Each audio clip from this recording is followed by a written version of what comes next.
আসসালামু আলাইকুম। আমরা আজকে আমাদের চারজন ডিএফএস থেকে জাপান এমবাসির মাধ্যমে ভিসা নিয়ে আসছি। তো তুমি নামটা একটু পরিচিত দাও, কোথা থেকে আসছো? জি, আমার নাম মোহাম্মদ আলাউদ্দিন, আমি পাবনা থেকে এসেছি। আজকে ভিসা নিয়ে আসছো না? জি হ্যাঁ। এমবাসিতে তারা ছিল কবে? 23 তারিখে। 23 তারিখ। ইন্টারভিউ নিছে? না, তোমার? আসসালামু আলাইকুম, আমি মোহাম্মদ অনিক আহমেদ, আমি শরীয়তপুর থেকে এসেছি। জি, তোমাদের পরিচিত একটু। আসসালামু আলাইকুম, আমি মোহাম্মদ ইসরাইল হোসেন তুষার, আমি মাগুরা থেকে এসেছি। আসসালামু আলাইকুম, আমার নাম মাহিদুল ইসলাম, আমি মাগুরা থেকে এসেছি। এই সবাইকে অনেক অনেক ধন্যবাদ এবং অভিনন্দন গোজাইমাস। তো তোমাদের কোনো ইন্টারভিউ লাগছে এমবাসিতে? না, ইন্টারভিউ জমা দেওয়ার কতদিন পর আমরা ভিসা পাইছি? 7 থেকে 8 দিন। 7-8 কর্ম, প্রায় 5-6-7 কর্মশীল দিবসের মধ্যে না?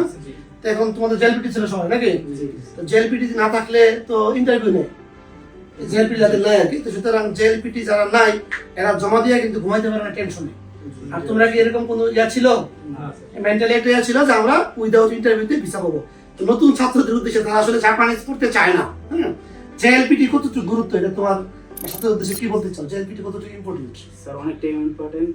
আমার দিকে নাচ, আমার জেলপিটি ছিল না, আমার নাচ ছিল। আমি এতদিন ভালোভাবে ঘুমাতে পারিনি। এটা জি। কোন ইন্টারভিউ নিছে তোমার? না স্যার, এমনিতেই আল্লাহর রহমতে কোনো ইন্টারভিউ নেওয়া হয়নি। জি জি। তাহলে আমরা আর কারোর তো তোমাদের জেলপিটি ছিল না?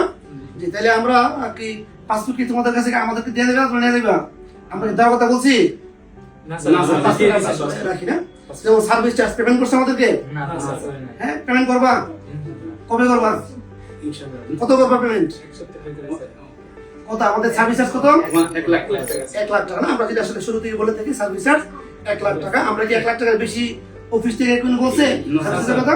আমরা ভিসা পাইছি, আমরা রিমাইন্ডার দিচ্ছি যে আমাদের সার্ভিস চার্জটা পেমেন্ট করে দাও। এবং তোমরা টুকুতে না, আমরা সম্ভবত যারা অ্যাপ্লাই করছিলাম কেউ কিনে গিয়ে দিয়েছে আমাদের টুকুতে, সবাই আমাদের সাকসেস হয়েছে। আমরা ইনশাআল্লাহ একসাথে ফ্লাই করব।